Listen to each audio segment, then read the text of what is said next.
Thanks for the introduction, Abir. And it's really been a great conference so far. I was struck in the beginning by Miss Komuda, who was talking about doodling, because that's exactly what I was doing in history class a couple of days back. In my defense, though, my imagination of the Russo-Japanese War was a lot more interesting than what was in the textbook. But that brings me to my topic. So I'd like to start by asking each of you a question, particularly the high schools in the audience. When was the last time you found what you were learning in class very interesting, very stimulating? Yesterday, okay, fine. So, thanks for the answers. Now that I've given you guys some time to think, can I, by a show of hands, know how many people found the last time that they found what they were learning in their high school class very interesting? How, a week back? 1 month back? More than a month? Anybody? That would have to be me though. Okay. So for those of us for whom the last time we found something interesting in class was more than a month back, take a minute to stop and think about what that means. It means that for a month, we haven't been learning anything new. Sure, we may be learning in the sense that we're taking notes off the blackboard while trying not to get caught talking to our best friend. Or we may be learning in the sense that we go home and stare at the textbook for an hour while giving up and then going on WhatsApp. But we're not learning in the truest sense of what it means. So what exactly do I mean by the truest sense of learning? I'd like to give an example.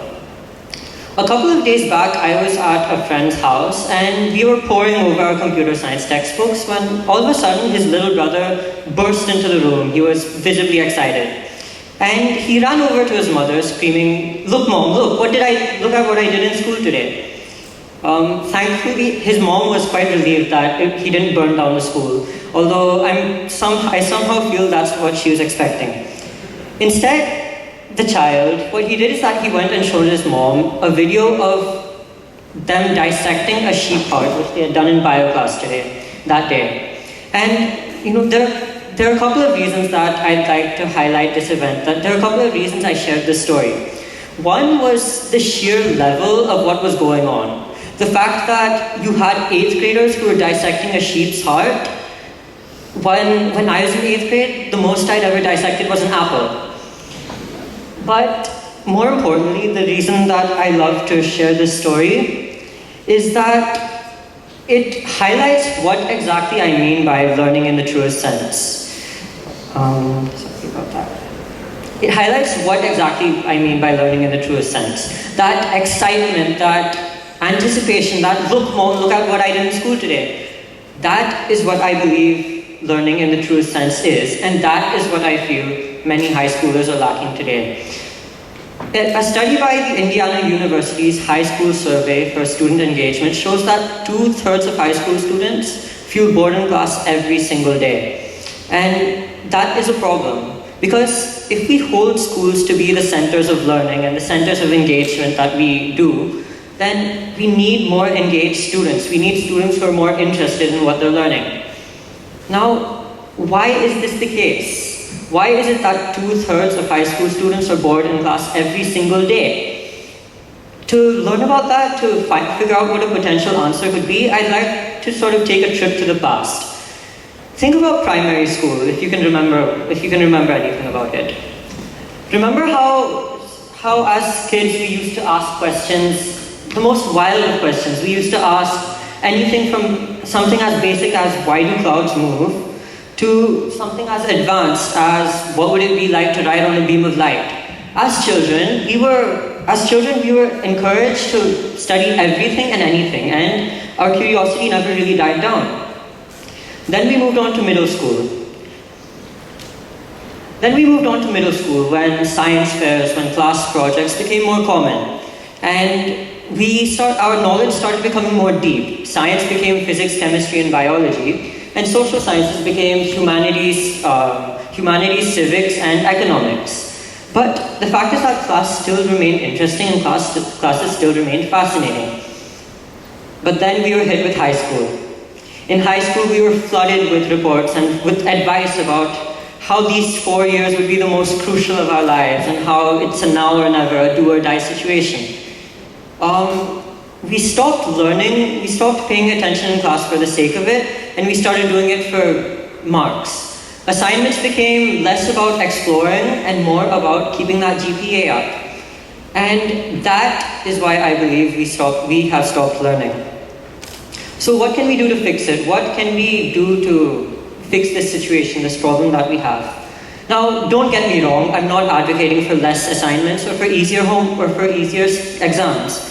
If we did anything like that, we'd basically be having these false delusions of grandeur, much like a certain presidential candidate. But what I do believe is that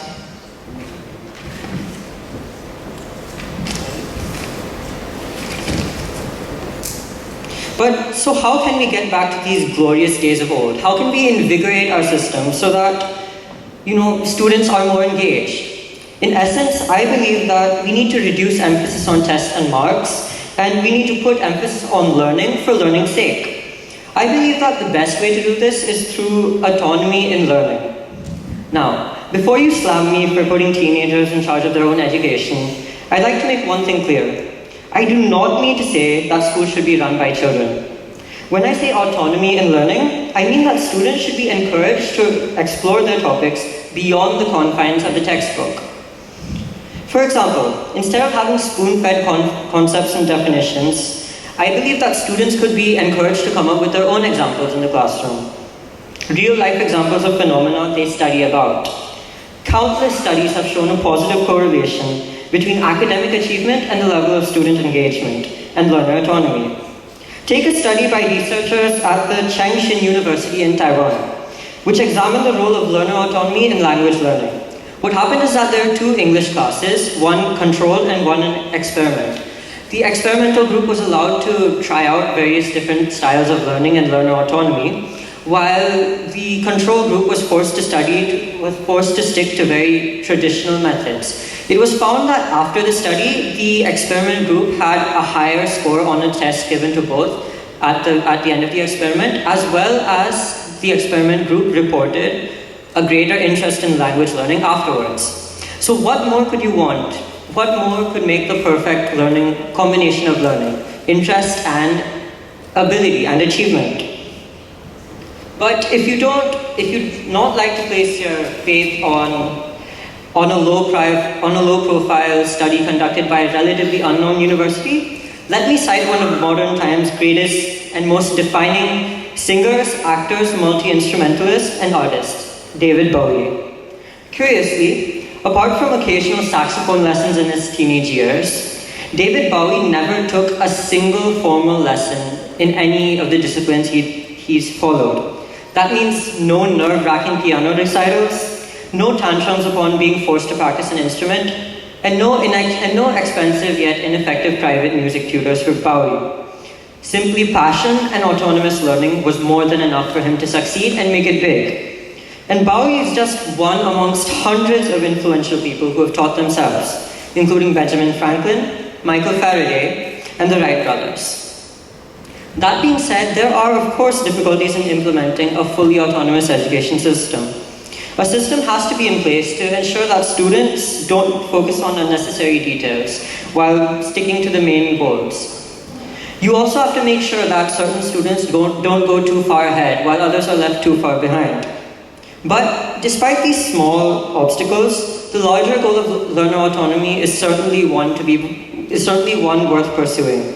The goal to revolutionize the way we learn for the better and to create more spaces for student engagement and learning to happen. It can improve test scores without making them the main focus of education. And maybe, just maybe, it can reduce the number of hands for whom the last thing they learned was more than a month ago. Thank you.